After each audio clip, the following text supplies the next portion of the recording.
पूर्वोत्तर के अलावा पश्चिम बंगाल, बिहार, उड़ीसा और उत्तर प्रदेश जैसे राज्यों के मजदूरों को बांग्लादेश में कार्य करने में आसानी हुई। আসসালামু আলাইকুম। আমন্ত্রণ জানাচ্ছি বিটিউবের আজকের আয়োজনে। সাথে আছি আমি হাসানুর ইসলাম। ভারতীয়দের বলতে চাই, নিজের বসার সিট বেল্ট ঠিকমতো বেঁধে নিন। আজকের এই ভিডিওটি দেখার পর আপনাদের মাথা নষ্ট হতে যাচ্ছে। সত্যকে এতদিন অস্বীকার করে মনে মনে অনেক সুখ নিয়েছেন। রাজনৈতিক নেতাদের ধাপ্পাবাজিকে এতদিন সত্য মনে করে নিজেদের ধনী এবং বাংলাদেশকে আফ্রিকার কোনো দরিদ্র দেশ মনে করে অনেক কটূক্তি অপমান করেছেন। আজকের এই ভিডিওটি আপনাদের সকল ভুল ভাবনা ভেঙে দিবে। এবার ভারতীয় মিডিয়া নিজেই বলছে বাংলাদেশ নয়, বরং ভারতীয়রাই বাংলাদেশে চায় চাকরির জন্য। জি হ্যাঁ, ভারতীয় মিডিয়া বলছে ভারতের পশ্চিমবাংলা, আসাম, বিহার, উড়িষ্যা এবং উত্তরপ্রদেশ সহ বিভিন্ন রাজ্য থেকে শ্রমিকরা গিয়ে বাংলাদেশে কাজ করছে। বাংলাদেশের মজুরি দিয়েই দিন পার করছে তারা। এ নিয়ে আলোচনা করার আগে কি বলছে ভারতীয় মিডিয়া, আসুন তা দেখি।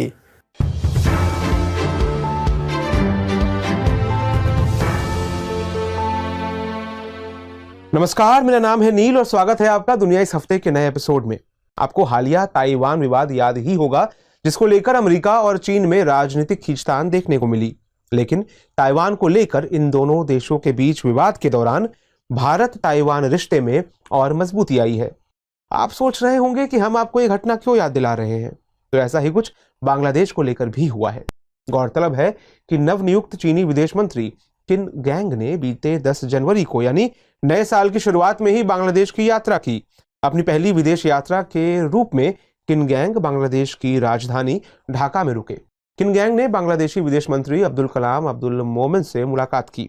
उनके साथ बांग्लादेश की 3 दिवसीय यात्रा का प्रतिनिधित्व कर रहे चीनी कम्युनिस्ट पार्टी के अंतर्राष्ट्रीय विभाग के उप प्रमुख चेन झोउ भी थे।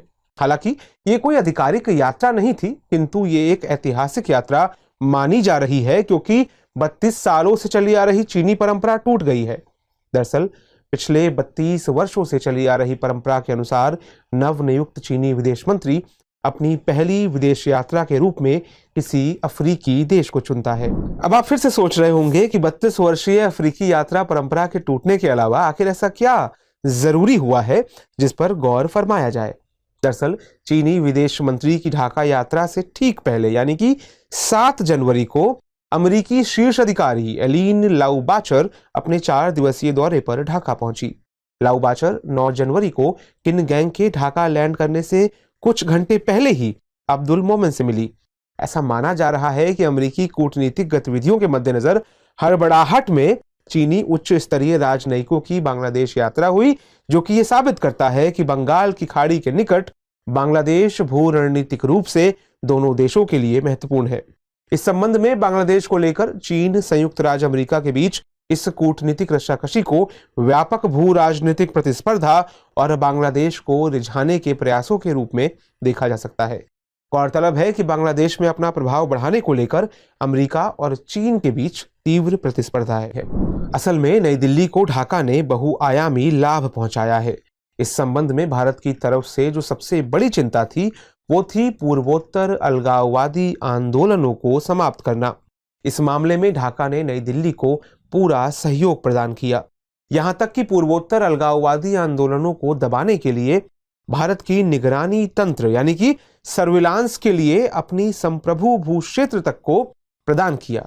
इससे पूर्वोत्तर क्षेत्र को भारत की मुख्य भूमि से जोड़ने के लिए एक गलियारा भी मिला, जो न केवल पूर्वोत्तर राज्यों बल्कि बांग्लादेशी क्षेत्र तक पहुंच प्रदान करता है।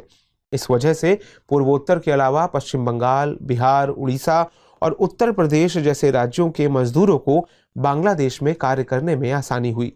बांग्लादेश धन प्रेषण या रेमिटेंसेस को लेकर भारत का तीसरा सबसे बड़ा स्रोत बन गया। इसके अलावा बांग्लादेशी संसाधनों में शीर्ष प्रबंधन पदों को संभालने में कुशल भारतीयों की एक बड़ी संख्या मौजूद है।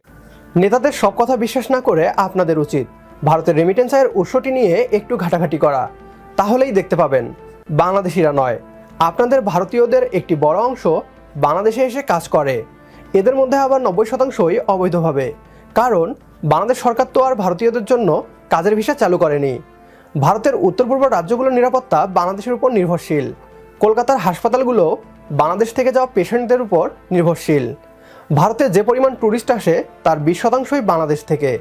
আবার কাজ করার জন্য বাংলাদেশেই আসে ভারতীয়রা। যে সকল ভারতীয়রা বাংলাদেশকে নিয়ে উল্টাপাল্টা কমেন্ট করেন তাদের বলতে চাই, বাংলাদেশ যতটা ভারতের উপর নির্ভরশীল ঠিক ততটাই ভারতও বাংলাদেশের উপর নির্ভরশীল।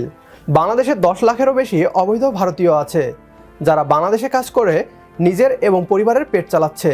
ব্যক্তিগতভাবে আমি মনে করি বাংলাদেশ এবং ভারত দুটি প্রতিবেশী দেশ এবং বন্ধুপ্রতিম রাষ্ট্র।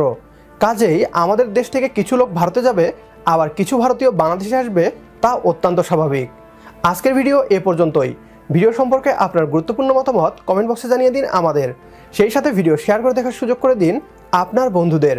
আপনার একটি শেয়ারে হয়তো অনেকেই জানবে বাংলাদেশের ইতিবাচক খবরগুলো। পরবর্তী ভিডিও দেখার আমন্ত্রণ জানিয়ে বিদায় নিচ্ছি আজ। আল্লাহ হাফেজ।